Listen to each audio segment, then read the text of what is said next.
ഗോവിന്ദ ജയനാരായണ ഗോവിന്ദ ശ്രീമദമർദ്ദന ഗോവിന്ദ ശ്രീബലഭദ്ര ഗോവിന്ദ ഗോവിന്ദ ഹരേ ഗോവിന്ദ ഗോവിന്ദ ഹരേ ഗോവിന്ദ.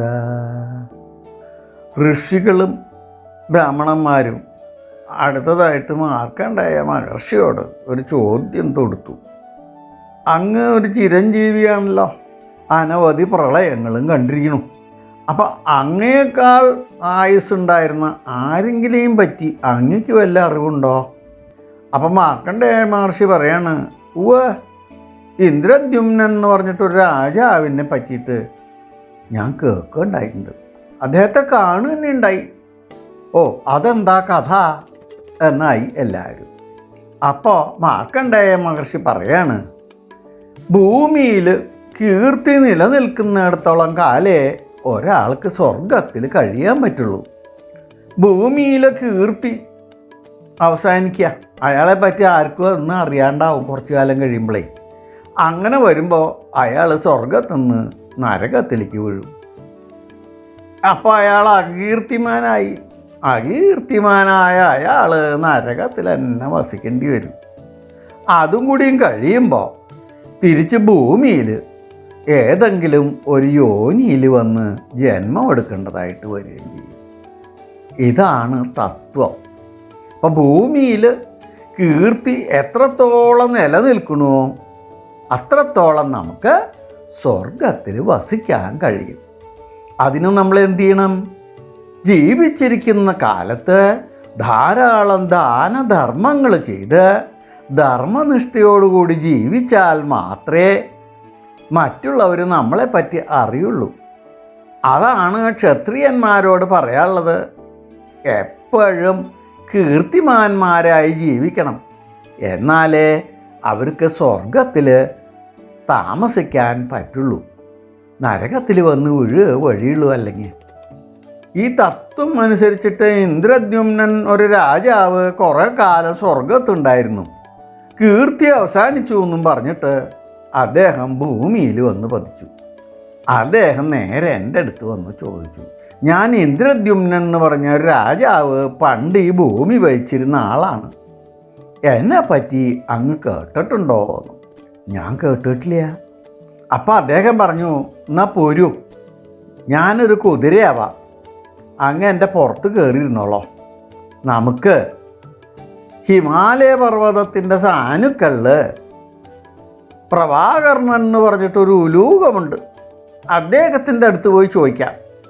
അങ്ങനെ ഞാൻ അദ്ദേഹത്തിൻ്റെ പുറത്ത്, അദ്ദേഹം കുതിരയായിട്ടാണല്ലോ, ഞങ്ങൾ രണ്ടുപേരും കൂടി ഹിമാലയ സാനുക്കളിലേക്ക് എത്തിയിട്ട് ഈ ഉലൂകത്തിനോട് ചോദിച്ചു, ഇന്ദ്രദ്യുമ്നൻ എന്ന് പറഞ്ഞിട്ടൊരു രാജാവിനെ പറ്റി അങ്ങ് കേട്ടിട്ടുണ്ടോ?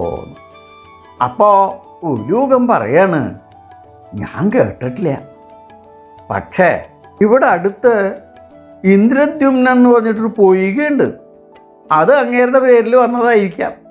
ആ പൊയ്കയുടെ വക്കത്ത് ഒരു കൊറ്റി താമസിക്കുന്നുണ്ട്, ചിലപ്പോൾ ആ കൊറ്റി കേട്ടിട്ടുണ്ടാവും, നമുക്ക് അവിടെ പോയി അന്വേഷിക്കാമെന്ന് പറഞ്ഞു.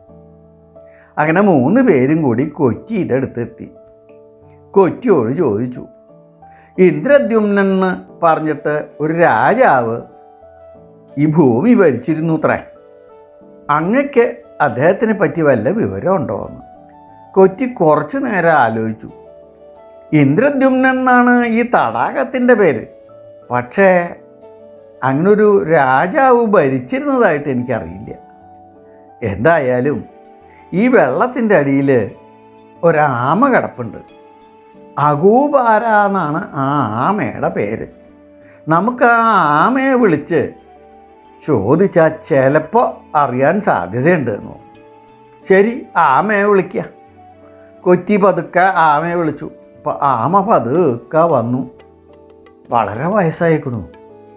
ആമോട് ചോദിച്ചു, ഇന്ദ്രദ്യുമ്നൻ എന്ന് പറഞ്ഞിട്ടൊരു രാജാവ് ഈ ഭൂമി ഭരിച്ചിരുന്നു അത്രേ, അദ്ദേഹത്തിനെ പറ്റിയിട്ട് അഗൂബാരെ തനിക്ക് വല്ല വിവരമുണ്ടോ എന്ന് കൊറ്റി ചോദിച്ചു. ഇത് കേട്ട ഉടനെ ആമ കണ്ണടച്ചങ്ങോട്ട് ഇരുന്നു. ഇത്തിരി നേരം കഴിഞ്ഞപ്പോൾ കണ്ണീന്ന് അശ്രുക്കൾ പൊഴിയാൻ തുടങ്ങി. ഇതിപ്പോൾ എന്തേ സംഭവിച്ചേ എന്ന് ചോദിച്ചപ്പോൾ ആമ പറയാണ്, വലിയ വലിയ ദാനധർമ്മങ്ങൾ ചെയ്ത ഒരു മഹത് വ്യക്തിയാണ് ഈ ഇന്ദ്രദ്യുമ്നൻ. അദ്ദേഹം ചെയ്യാത്ത ദാനങ്ങളുണ്ടോ? അദ്ദേഹം ചെയ്യാത്ത ധർമ്മങ്ങളുണ്ടോ? അദ്ദേഹം ദാനം കൊടുത്ത പശുക്കളെ തെളിച്ചോണ്ട് പോയിട്ട് ഉണ്ടായ വഴിയാണ് അത് പിന്നീട് ഒരു സരസായി മാറിയത്. ആ കാലം മുതലേ ഞാനിവിടെ താമസമാണ്. മഹാകീർത്തിമാനായ രാജാവ്, സംശയമൊന്നുമില്ല എന്ന് പറഞ്ഞു. ഇത്രയും ആമ പറഞ്ഞു കഴിഞ്ഞപ്പോണ്ട് ഒരു സ്വർണ്ണരഥം വരണു. അത് പതുക്കെ പതുക്കെ പതുക്കെ ഞങ്ങളുടെ മുമ്പിൽ വന്ന് നിന്നു. എന്നിട്ട് ഇന്ദ്രദ്യുമ്നനെ അതിൽ കയറ്റി. ഇന്നും ഭൂമിയിൽ അദ്ദേഹത്തിൻ്റെ ശ്രേയസ്സും യശസ്സും നിലനിൽക്കണു. അതുകൊണ്ട് താൻ തിരിച്ച് സ്വർഗത്തിലേക്ക് തന്നെ പോന്നോളൂ എന്ന് അവിടുന്ന് കൽപ്പനയുണ്ട് എന്നും പറഞ്ഞ് അവർ ഇന്ദ്രദ്യുമ്നനെ ആ രഥത്തിൽ കയറ്റി ദൂതന്മാർ കൊണ്ടുപോയി. എൻ്റെ കണ്ണും മുമ്പിൽ വെച്ചാണ് ഇതൊക്കെ നടന്നത്. അപ്പം അതുകൊണ്ട് ഞാൻ എന്താ പറയണമെന്ന് വെച്ചാൽ, ക്ഷത്രിയന്മാരായാലും ആരായാലും ഏത് ജനങ്ങളും ഈ ഭൂമിയിൽ ജീവിക്കുന്നത് അവരുടെ കീർത്തി നിലനിൽക്ക വിധത്തിൽ ദാനധർമ്മങ്ങൾ ചെയ്യുക, മറ്റുള്ളവരെ സഹായിക്കുക. ആ കീർത്തി എന്നെന്നും നിലനിൽക്കും. അപ്പോൾ അവർക്ക് സ്വർഗവാസം സ്ഥിരമായി കിട്ടും. എല്ലാവരും നല്ല നല്ല പ്രവർത്തികൾ മാത്രം ചെയ്ത് കീർത്തിമാനായി ഭവിക്കാൻ എല്ലാ അനുഗ്രഹങ്ങളും തരണേ ഭഗവാനെ എന്ന് പ്രാർത്ഥിച്ചുകൊണ്ട് ലോക സമസ്ത സുഖിനോ ഭവന്തു.